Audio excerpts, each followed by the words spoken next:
Hi guys, magluto po tayo ngayon ng low carb pancake. Ang ating kailangan ay 4 na itlog, room temperature po yung ating itlog dyan.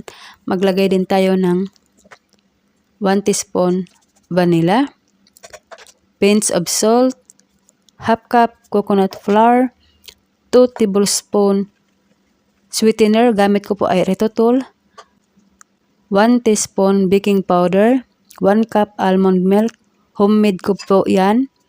Dito naman sa ating kawali, maglagay tayo ng konting mantika, tapos maglagay tayo ng 1/4 cup lang. At ayan, takpan mo, baliktarin. Pagluto na, hanguin mo at ayan na yung ating finished product. Subukan niyo po ito guys, masarap po yan. Stay healthy, stay low carb. Salamat sa panonood. Bye!